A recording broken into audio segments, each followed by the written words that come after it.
Yeah, we are all. So we will act like this. There will be first 4 little speech from the one that didn't speak before. So Pedro, Frank, Clément, and Vito. And then we will open again the floor with Riccardo to some of your questions, and we will get in the discussion also Antonio and Sofia. So let's start with Pedro. Let's start with, you can sit there, yeah, and so it's easier. You manage a lot of research, and you, in POLIS, you are thinking about how cities has this challenge of strategic thinking for the future. So you have some comment on this, please. Thank you. Just a clarification, I'm not from the industry. You are a network of cities and regions. For example, Barcelona is a member of POLIS, so I will try not to repeat what's already been said. I'm just going to be a little bit more straight to the point, because I totally agree with the previous panelists. So what I'm going to mention is, indeed, when we talk about L-type vehicles, we are also talking about the other side of the coin, which is the fight against car obesity. So we've heard here today that 2-wheelers, 3-wheelers, L-type vehicles are more space efficient, are more energy efficient, are cleaner, but they're also much safer towards the vulnerable road users. So on the top right, I think, yeah, that's actually my mother. I took this picture when she visited me in Bruges. This clearly is not a vehicle fit for cities, and you see below also, even when they are correctly parked, they still impact the other modes of transport. So clearly, when we talk about right sizing, 2-wheelers, 3-wheelers, 4-wheelers, L-type vehicles should be part of the solution, but they also should be clean and silent, and this is, of course, the challenge. Another challenge that cities and regions face is all of this transition. So we mentioned electromobility, which comes in many shapes and sizes. But also, there's new opportunities, new innovations, and cities are constantly faced with kind of addressing these, adhering to these innovations, or staying a little bit behind. And it's really hard to say no. When a company approaches you with a solution, for example, for deployment of autonomous vehicles, because electrification also brings these opportunities. When we talk about charging infrastructure, so we mentioned here charging for cars, but what is the future for 2-wheelers, for example? Is it battery swapping? Is it plug charging? And if it's chargers, then, okay, public space is already much scarce. Cities are full of urban furniture, so where do we put these chargers in a safe and secure way? And also how to integrate these L-type vehicles in a world where car ownership is becoming less important, and shared mobility is the norm, is the new norm. So we need to find a place for these vehicles to be integrated in the mobility ecosystem. They are quite useful for the first and the last mile. We've talked about people, but also distribution of goods. And we want to avoid mistakes, and cities, for example, we've seen now with the e-scooters, the boom of the e-scooters, they sometimes create more problems than solutions. And this is what the cities want to avoid. Of course, in the end, they want to maximize the opportunities. They want to mitigate the negative externalities with a mix of carrots and sticks. We've heard a few examples here, what Milan is doing, what Barcelona is doing. Also Brussels, the city where I come from, with the good move plan. So for example, traffic circulation that reduces speed, so also increases the attractiveness of these 2-wheelers or 4-wheelers, because they are competing for space with cars that are growing 1 centimeter every 2 years, according to recent data for transport and environment. So it's an arms race, and we need to find a place for the drivers of these vehicles to feel safe. In the end, there's the need to have more public sector oversight. There's a need to regulate these innovations. There's a need to find a way, as Sofia said, to integrate all of this in sustainable urban mobility. And this is where, for example, POLIS helps our member cities and regions to dialogue with industry. I bring examples of 2 projects. I brought some brochures. You can see a little bit more about them. One is Lens, that recently finished, and it has a good cooperation with ACEM. So the cities and the industry, for example, Piaggio or Ducati or other research organizations, we got together to analyze, for example, the real emissions of two-wheelers, but also mechanisms to detect tampering with remote sensing. And giants, for example, now with the pilot in Barcelona and Toyota working together with us on developing a frugal light electric vehicle to maybe try to reduce the cost of these vehicles and make them more attractive to the consumers. So in the end, that's what we try to do. We help our member cities and regions navigate all of this changing ecosystem and try to find a way to integrate different vehicles in all shapes and sizes with different engines or motors or types of fuels in a mobility system that contributes for cleaner air, decarbonization, and safer streets. Thank you. Thank you, Pedro. You again,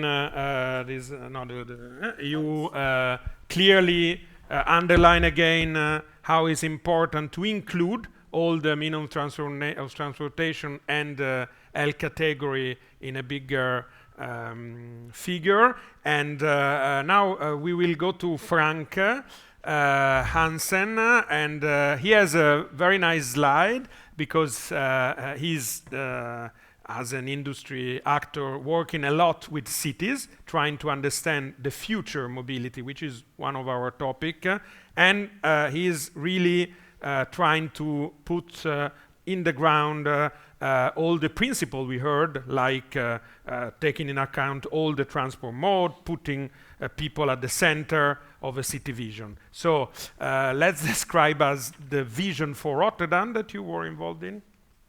Yes, thank you. Thank you very much for having me.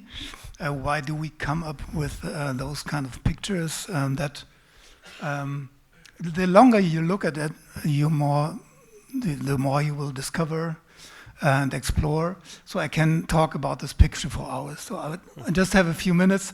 So let me pinpoint at some basic principles. First of all, I'm a mobility researcher, and I can tell you, we as human beings are not really made for change.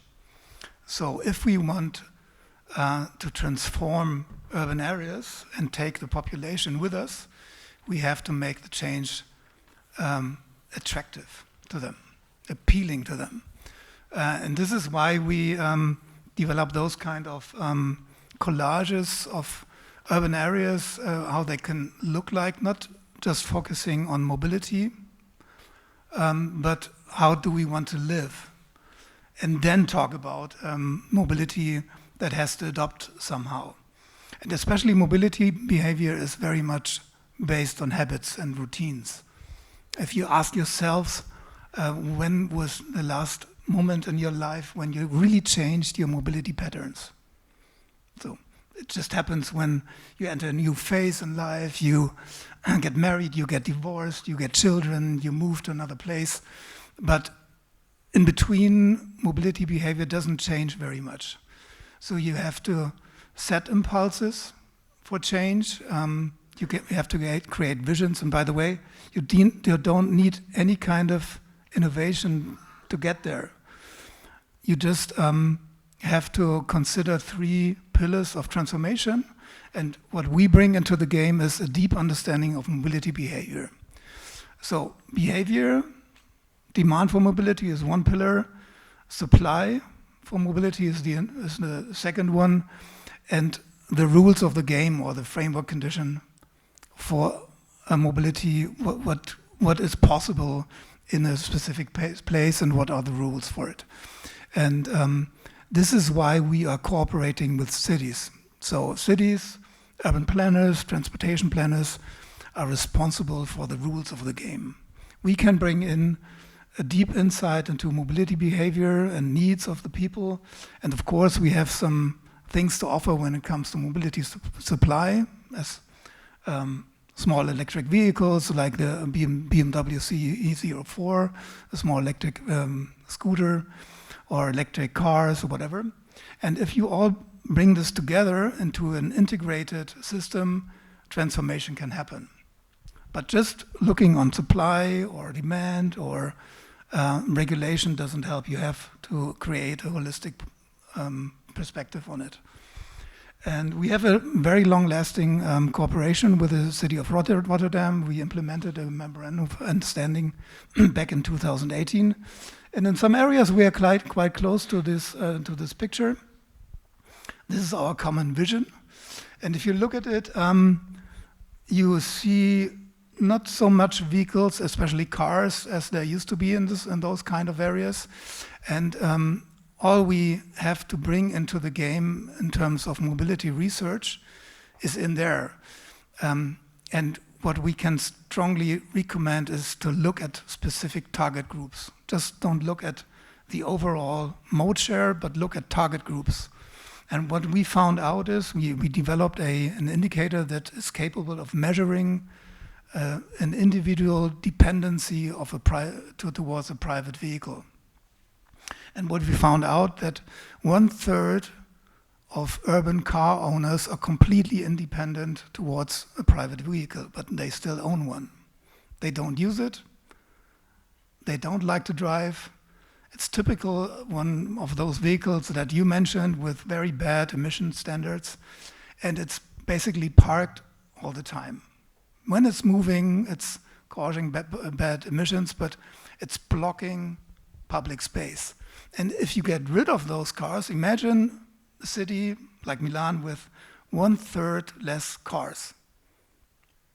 This would be already quite a huge step towards freeing up public space.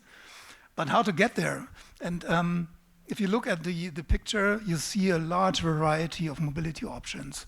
You really have a choice here of owning something or just having access to something. And on the other hand, roughly 40% of car owners are really dependent on their private vehicle. But it doesn't really have to be a car. So this is why we have those transparent vehicles in the picture. So narrow vehicles like the one in the front or on the crossroads, right? So if we introduce vehicles on the market, they don't exist yet, at least from our side. This is why they are transparent. We have to address not just motorcyclists, but also car users and give them the same comfort as a car. Have a roof. You have a roof, you don't need a helmet. And this is why, for example, we are showcasing right now the BMW CE Vision, which is basically a two-wheeler, but with some kind of roof, so we have the comfort of not wearing a helmet. And then we can come out of the niche just addressing motorcyclists. Thank you. I can talk for hours about this picture. Then we will have time to go through but again. Thank you And thank you so much. You pinpoint again how it's important to have a future vision. It's all about this, including all the possible means to create better cities for people. Clément, Villet, we had some conversation before, and of course, also Yamaha is cooperating with cities. You can lead us a bit also outside Europe, maybe with some example, and also you can go through Frank ideas also in terms of ownership, shared vehicle models, and how the industry is adapting to meet new demands. Yes, thank you and good evening. Yes, I think first tonight I could feel a certain hope. I have the feeling that it's not so often that we can have stakeholders getting aligned, and it's interesting to see that we have people coming from the industry. We all have different background, different roles. We work for industry players, but I think in different positions. But what's interesting is that we are, I think, addressing the same topic, and we are aiming for a collaboration and harmonization. And I think this is, for me, my takeaway from what we heard from either Milano or Barcelona representatives. And it was very inspiring, I have to say, because to be also very realistic, this does not happen everywhere. This is clear. And I think we have a only at ACEM. Exactly, and we have a role to play, I think, to share this, to make this known and to explain that it is possible. And at the end, for us as industry players, we need a certain scale, we need volume, so we need to have consistency in regulation. This is important if we want to play our role. And at Yamaha, we are definitely committed to play this role. urban mobility in general plays a big role, not only in Europe, but worldwide, I would say, because we send millions of two-wheelers, and even though, of course, we are known for some leisure products, a big part of our volumes is about products which are supposed to support commuting and make people's moving in the easiest and cleanest way in a city environment. And for me, it's interesting, yes, to look at this from a comprehensive perspective, to look at what's happening in the city, but also looking at it from a peri-urban perspective, because I think it's important not to forget people going in and out from a city.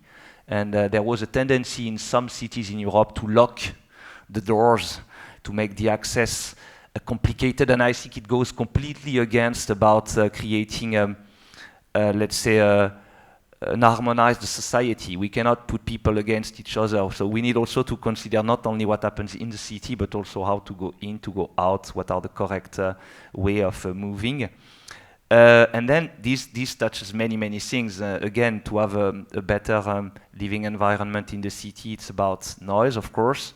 I am convinced that two-wheeler, especially when it comes to electric, will have a role to play in there, because CO2, I think we are not that bad if you compare with cars. I think CO2, light two-wheelers, and we even observe today that there is a certain trend in urban mobility to downsize the vehicles which are used in cities. So I have good hope that it's going in the right direction. But if we want to make a further step in noise, it's about electrification, and then it's about harmonization, infrastructure, how to ensure that we have the scale, but also the infrastructure allowing us to roll out our plan. I think, I look back some years ago, we did not know exactly what would be the regulation framework and what kind of resources we would have to put as industry players with electric products.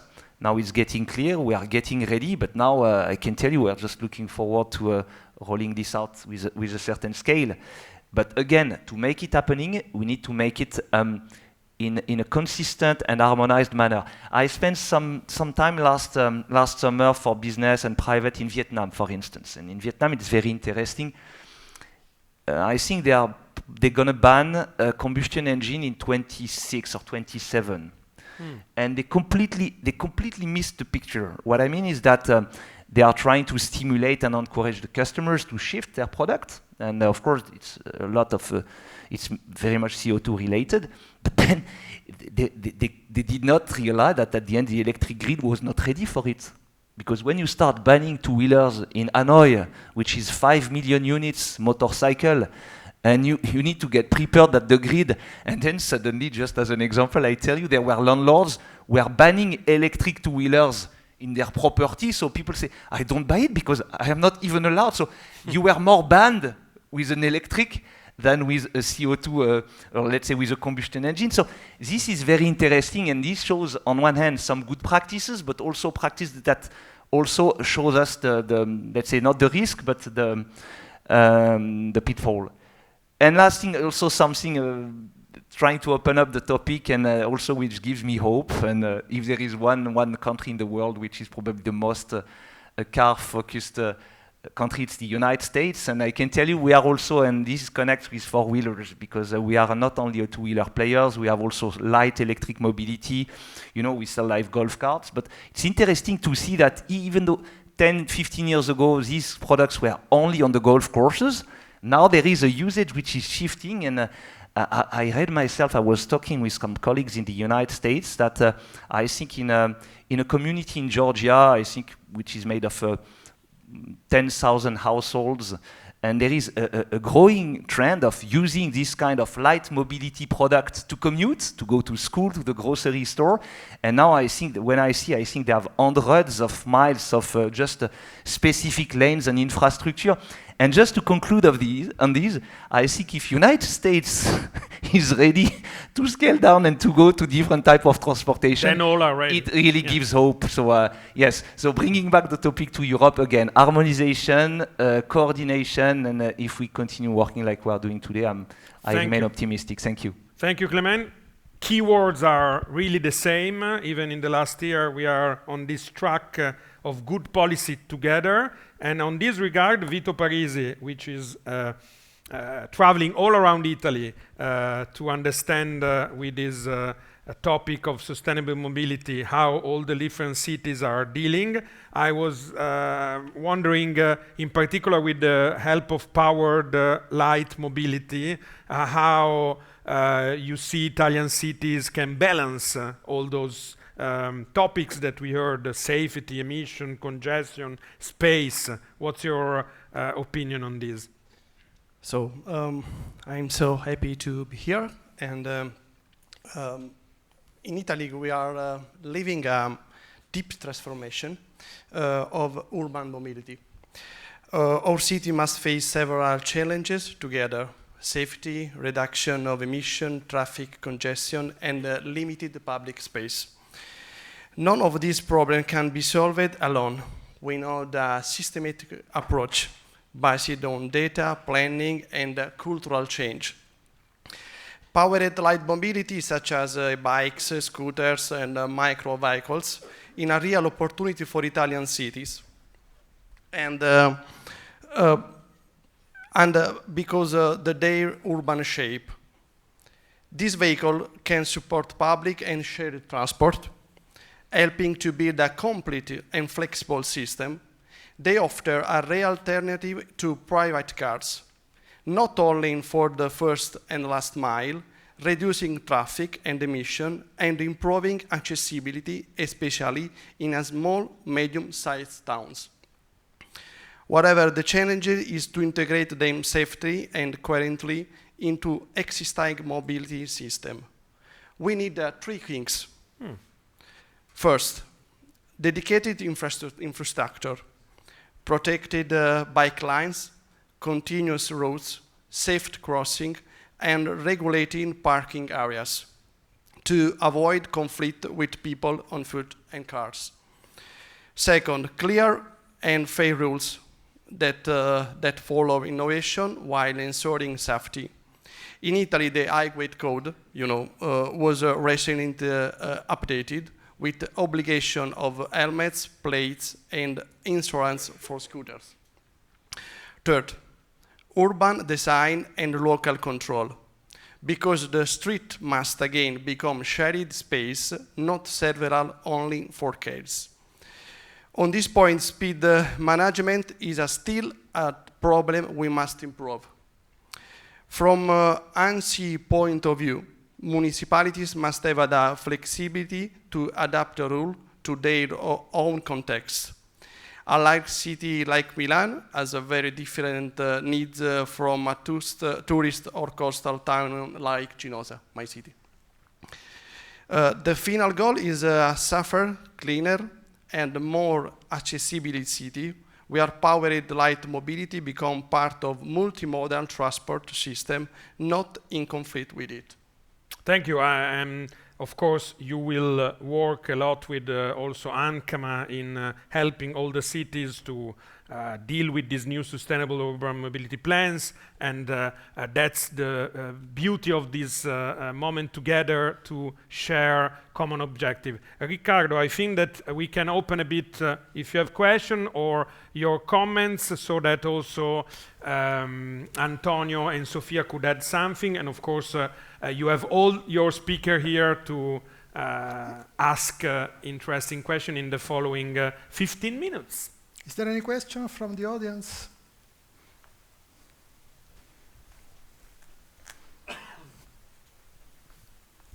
It's a sort of industry forum. It's nice. Good afternoon. A question related to the cultural change that has been mentioned by basically all the speakers. My understanding from your intervention is that we are still reasoning in terms of property of the vehicle, property of the means. A few years ago, there was a very strong hype on mobility as a service, MaaS. Then the thing apparently is back in the underground. But I think that I believe, and I would like to know your opinion on that, that the L category vehicles would fit quite well in this cultural change, so no more property of the means, but using a service through the vehicles. Thank you. We can add, I think, a bit of question. Yeah, because... I have a question both for Pedro, Gomes, and Sofia Parisi. Sofia Pechin, sorry. Pedro talked about e-scooters. He told they gave some troubles. So my question is, how do you exchange best policies, and also if you exchange worst policies to not repeat the problem? So Pedro, Sofia, and then the one that want to pick the property L category cultural thing. Okay, Frank, please. Frank. No, Pedro. Yeah. Okay, I can first answer and then maybe also do a remark. So the kick scooters, and we've seen this in terms of good and bad practices, cities were not prepared for this growth, and it's mostly a matter of behavior of the user. I agree. So now we see reactions. Paris banned the shared mobility. Prague is also doing the same. Brussels reduced the size of the fleet, but this creates problems because the operators then go to court and complain and say we have the right to operate. So a lot of the cities really weren't prepared. I've seen some good examples, for example, of using technology like geofencing to enforce proper parking. I've seen this in Munich. Other cities are looking into it. I think Spanish cities are also working on this. Gothenburg, the same, to ensure that, for example, working together with these operators, making sure that the people that use these e-scooters can only park within designated areas. They avoid the city center. They cannot just leave them on the sidewalk because then you cannot end your trip. Of course, this brings challenges because you need to have a good geofencing system, and sometimes you don't have a good connection, so there's always a margin of error. It happened to me once. I tried to end my trip and I couldn't because he was saying that I was in a no parking zone because there was a margin of error. So cities, at the beginning they weren't ready. So if you want to talk about bad practices, it was just allowing and I've seen the city of Lisbon, not just with the scooters, with the tuk-tuks. So they just allowed the growth of tuk-tuks and scooters in a way that it wasn't possible. They weren't simply prepared. But now what you see is reducing the number of vehicles, sometimes with drastic measures like what they did in Paris, but also working together with the operators on trying to find technological solutions. This is a bit what they are trying to do. Okay, Sofia, if you want to add something on the Ricardo remarks or yes, on the, and then we have Frank. I don't know if anyone want to add something to the first question, or should I? No, but let's. Okay. Yeah. Okay. So regarding the exchange of policies, actually one of the dimensions of this new 10T regulation is really focused on that. There's an obligation from all member states of Europe to assign a national contact point, and those national contact points are opening the dialogue with the Commission. They need to plan also a national SUMP support program in order to help urban nodes to implement the regulation through dialogue, through training, through sharing these best practices, sharing also challenges, and think together how to overcome these challenges.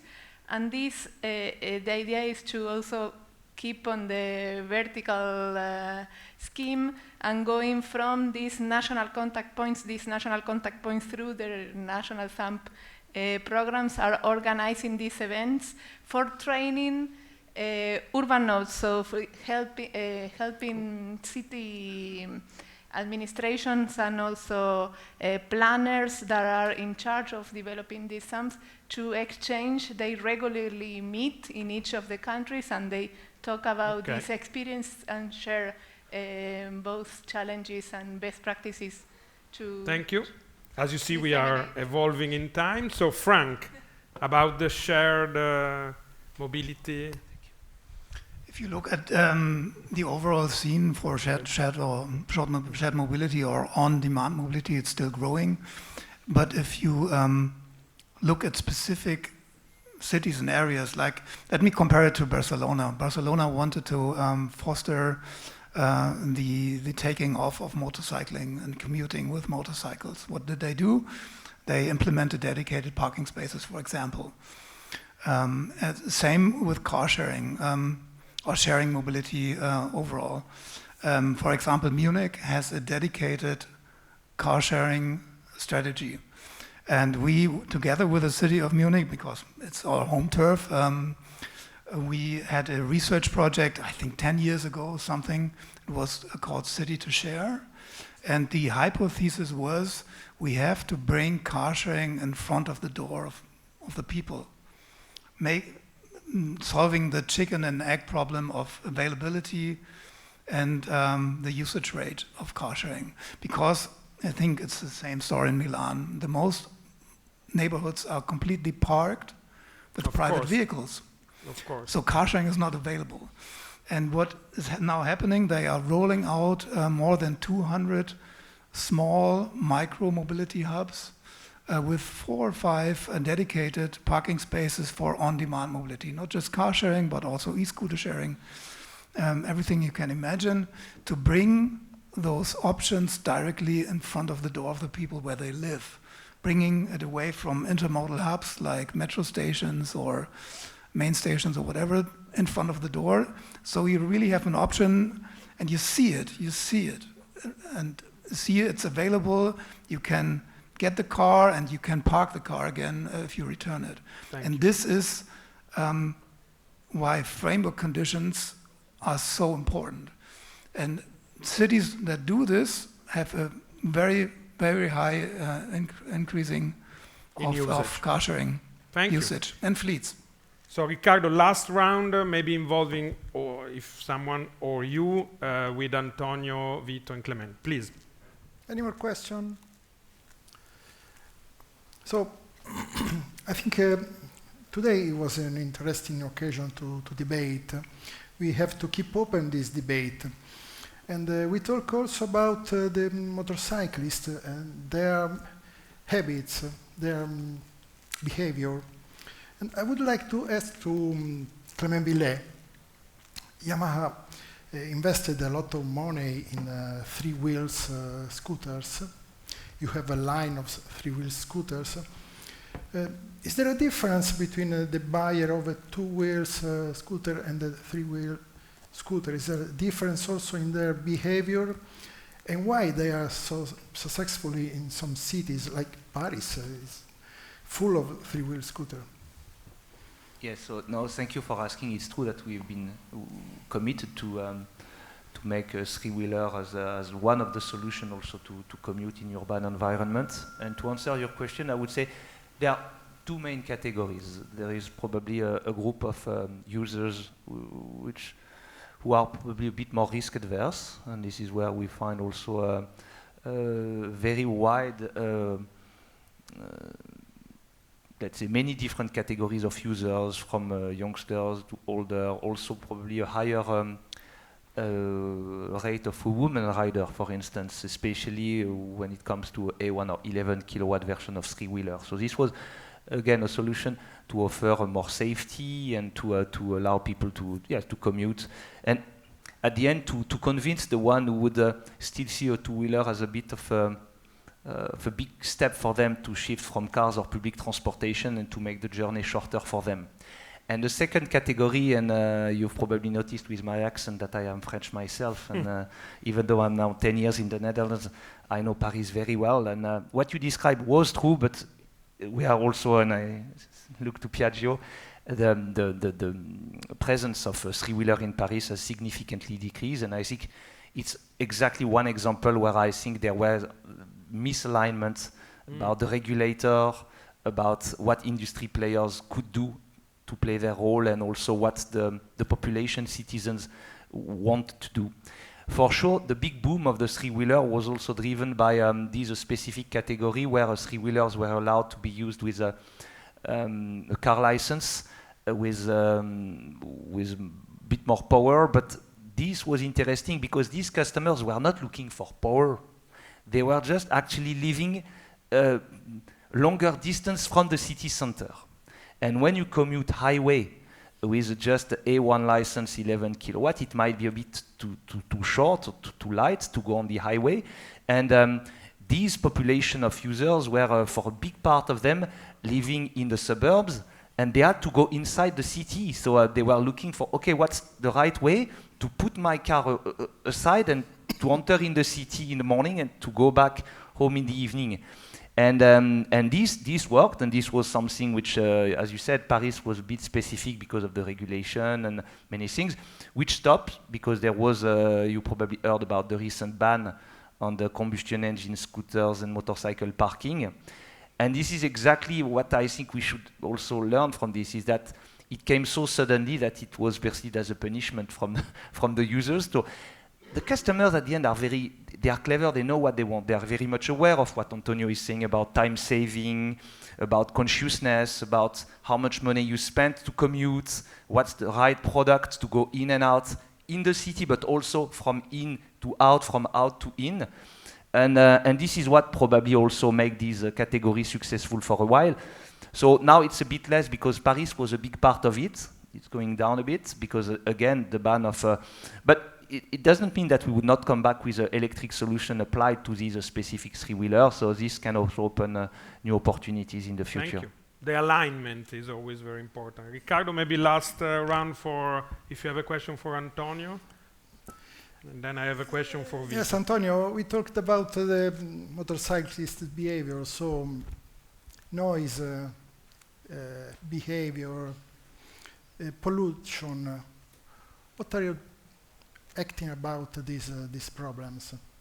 So we should ask this question to the users, but I'm a user myself. So and I think in a way I can tell you what the industry is doing. So we talked about in the earlier interventions about the improvements, and Arianna Censi was mentioning the move from Euro 0 to Euro 5. So as we're moving forward, the vehicles are becoming cleaner. When they are manufactured, they are also becoming more and more silent. And obviously, as we are looking at progress, and this is what this event is about. It's about innovation, both in what is manufactured, but also in how the policies are designed and how we should work together. So we're moving towards, I would say, the vehicles becoming cleaner and cleaner. They're also going to be more and more silent. And on the noise front, there is already, we talked about ICE, the challenge of older vehicles or tampered vehicles. This is clearly an issue which is linked very strongly to how the user is acting and using the vehicle. And I think the users have the main interest in being included and integrated in policies. So I think the challenge here is to get individual users to think collectively about what is the good that is necessary and what is the contribution everybody has to bring, whether you make a vehicle, whether you're using a vehicle, or whether you're managing vehicles in the cities, to make sure that the overall situation is improving. So if you want those rights to be, I would say, recognized by all, you should make sure that you make your best to make sure your own attitude and behavior is helping and not going in the wrong direction. But I'm actually an optimistic person.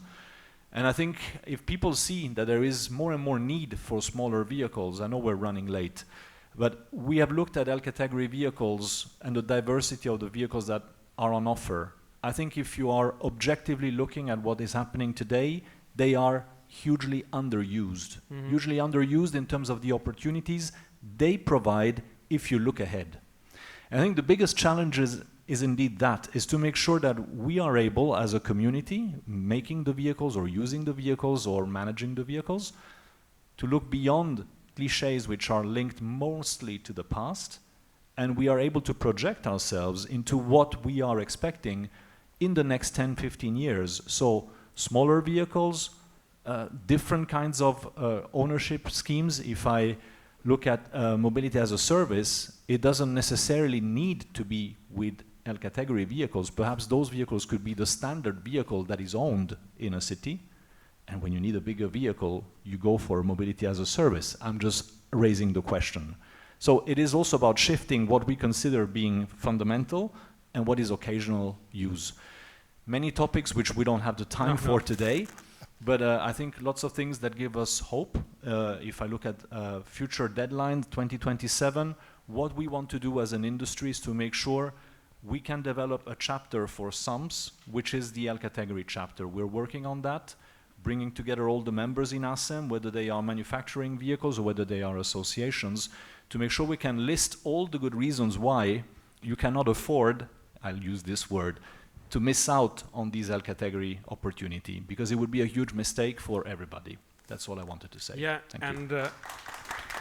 Just to end 2 minutes with Vito, we are speaking about collaboration, 2027, the new SUMPs, the needs to work together, different layers of government in the so-called functional urban areas, so region, provinces, cities. So what's your vision in a short answer in helping cities in doing so, with the help also of the industry, as we heard? The planning is the crucial point. The new European guideline of pumps require planning at the functional urban area level. And in Italy, this flow often go behind the municipal border and involve different authorities. ANCI's role is to support Marion and local governments in this complex coordination process. And we are doing this on multi-level. One level is the training and technical assistance. Many municipalities, especially small and medium ones, do not have internal technical resource. For this reason, ANCI, together with the Ministry of Transport and the region, is developing training path and a shared method for data collection, definition of mobility indicator, and scenario building. But specific financial resources are still needed. Second, institutional cooperation. We promote model for inter-municipal and metropolitan governance to ensure the pumps are consistent with the local public transport plans, air quality plans, and special plan tools. Third, digitalization and shared databases.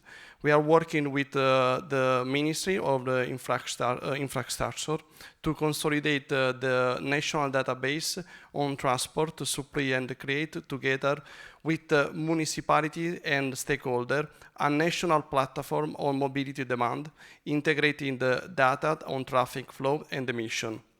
A strong database is a key to planning and checking how well mobility policies work.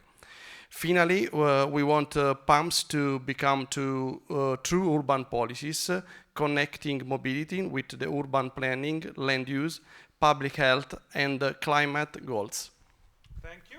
So, if we don't have any more questions, we are 3 minutes and 47 seconds ahead, but we managed to cover a lot of things. I just want to add, and then ask to Riccardo the same. If I have to summarize with one word what I heard in this always more mature market in these last 3 years of this kind of policy conference in EICMA, I would say collaboration. I see that really industries in the L category, technical bodies or association and cities, they're trying to include all the possible means to make people and cities happier. So my word is collaboration. Riccardo? You read my mind.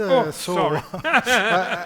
I was saying collaboration, now I say cooperation. Everyone on this stage today talked about cooperation, and this was very good, and this is a dialogue to keep open for the future.